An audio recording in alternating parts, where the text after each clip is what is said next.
The journal quotes Toyota chief executive Koji Sato as saying the tariffs are fluid and make predicting the future difficult. Toyota just decided to crush the U.S. car industry with a shocking move, and this could flip the U.S. car industry on its head.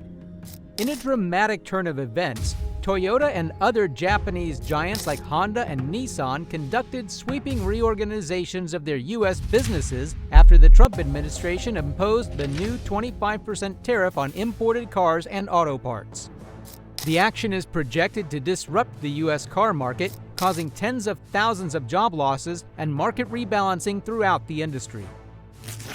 In a few moments, I will sign a historic executive order instituting reciprocal tariffs on countries throughout the world. Reciprocal, that means they do it to us and we do it to them. On April 3, 2025, the U.S. government put a 25% tariff on all foreign cars imported into the country to boost local production and curb the trade deficit. Although the objective was to compel foreign car manufacturers to produce more in America, the overall impact has been higher car prices and growing pressure on foreign car makers. As a reaction to tariffs being imposed, Toyota has made a strategic decision, reducing its stake in United States manufacturing activities while moving some of its production to other countries with less aggressive trade terms. The move is not just a cost-cutting exercise, but also sends a powerful signal to the U.S. government about the potential impact of protectionism. Following Toyota's move, Honda and Nissan have also responded by scaling down their operations in the United States.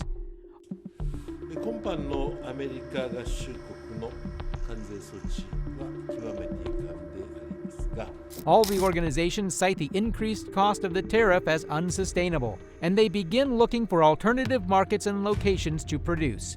The combined move by leading Japanese automobile manufacturers is a significant shift in the global car industry. The immediate results of actions is the increasing possibility of huge layoffs in the United States motor vehicle sector.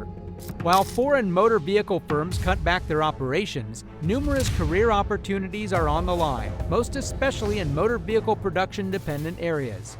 This impact could also heavily impact automakers, auto retailers, and allied sectors, thus expanding its economic impact. But there's no doubt this is going to be a huge hit for the auto industry. One executive in the industry texted me earlier and he said, this is going to drive the auto industry, not the overall economy, strictly the auto industry, into a recession. The moves by Toyota, Honda, and Nissan demonstrate the interdependence that defines the global economy.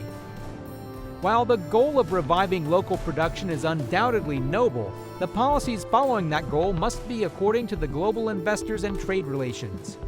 This event underscores the need to create a strategy that weighs domestic progress against substantive linkage with principal world allies.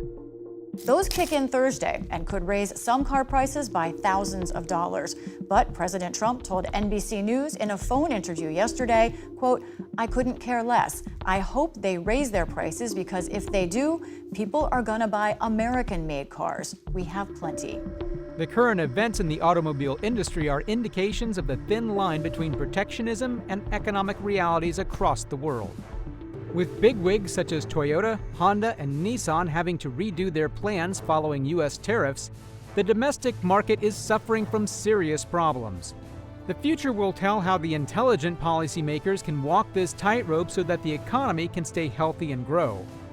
Toyota, the world's largest automaker, has revealed plans to scale down its investment in U.S. manufacturing plants and divert some of its production to nations with more favorable trade terms. This move is not just a cost-cutting exercise, but also a strong message to the U.S. administration regarding the consequences of protectionist policies. Tampa car dealership abruptly closed its doors today, leaving already frustrated customers wondering what to do next. Honda and Nissan have joined in, announcing plans to reduce their U.S. operations. Both firms refer to the higher cost of the tariff as unsustainable, prompting them to look into other markets and production bases. This unified response by major Japanese automakers represents a landmark shift in the global car market. The direct result of these actions is the risk of gigantic job losses in America's automotive industry. As foreign car manufacturers shut down operations, thousands of employees risk becoming jobless, especially in states that depend on motor vehicle manufacturing. The impact will most likely spill over to suppliers, dealerships, and auxiliary industries, accelerating the economic shock. Ford Motor Company, with its enormous U.S. manufacturing base, is not sheltered from the tariff impact. The automaker has withdrawn its 2025 earnings forecast following uncertainty over the tariffs, which will cost it about $1.5 billion in adjusted earnings before interest and taxes. We have a lot of parts that come from overseas that have multiple tariffs. We have the fentanyl tariffs, we have the China tariffs, we have the reciprocal tariffs.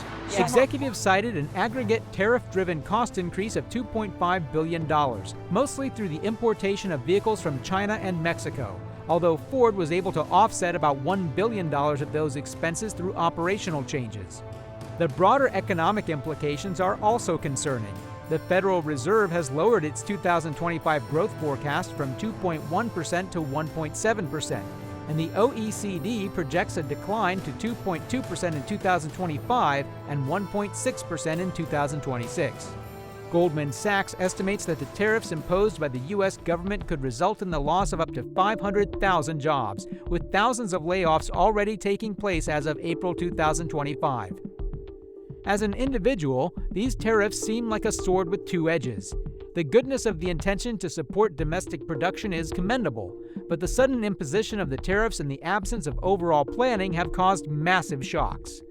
I think short term there's going to be a lot of pain, and it's not going to just be in Detroit, because more vehicles are actually built in the United States by non-US companies now than are built by the Detroit companies. And so we will have tariffs on European vehicles, on South Korean vehicles, on Japanese vehicles, and that's going to hurt everybody across the entire auto industry. The car industry is a sophisticated worldwide web, and sudden policy changes have unexpected repercussions that spread across economies and influence millions of lives. An immediate effect is the increase in the price of vehicles in the U.S. market. How's it impacting your thinking? I'm a little afraid that the price will be going up, which means a higher car payment with me, and I have two little kids, so that's going to be a little hard for me too. Direct impact immediate. How so? We're already seeing a rise in used car prices. Why? Speculation on tariffs.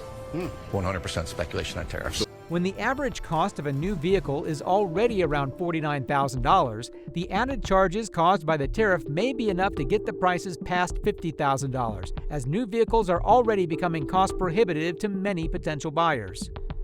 Even the domestic makers of vehicles, such as Ford and General Motors, which enjoy the use of worldwide supply channels, are influenced by this jump in price.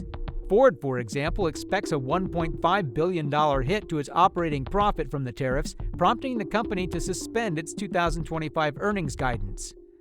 The spillover effects reach beyond American shores. Nations such as Nigeria, which rely heavily on used cars imported from the U.S., are seeing their prices skyrocket, spurring inflation and rendering car ownership even more impossible for much of their population. European and Asian car makers are also seeing their costs rise, not just from the tariffs, but from other charges as well, including a new $150 per vehicle port tariff on all non-American built vessels, further pinching their businesses. To deflect these threats, the automakers are rethinking their plans. Honda, for instance, will get hybrid batteries for its cars from Toyota's North Carolina plant and shift production of the next Civic Hybrid from Mexico to the United States. These steps will counter the tariffs effect, but also fall within the ambit of a more general reorientation of global supply chains. But even these reforms come with challenges. Moving the factories is a cumbersome and lengthy process that involves large amounts of capital spending and relocating personnel. In addition, the shock policy reforms create an uncertainty factor that discourages long-term planning and investment. Firms could turn cautious and delay investments or look for alternative markets in a bid to guard themselves against danger. The tariffs also influence the adoption of electric vehicles, EVs. EV components, including batteries, are transported into the U.S. from China and other countries. Tariff marginal cost can discourage the adoption of EVs in the U.S., reducing the transition to cleaner transport. In more general terms, the tariffs will also put pressure on international relations and trade blocs. Targeted nations can retaliate using retaliatory protective barriers to trade, with a protective spiral that tends to reduce overall global economic growth. Canadian and Mexican reactions against U.S. tariffs are already generating more nationalism and calls to reduce reliance on U.S. trade, for example. So all in all, the 25% tax on imported cars is bound to affect the supply chain networks, international diplomacy, and even product prices. And if you thought those cars were already expensive, then buckle up because they're about to get unaffordable.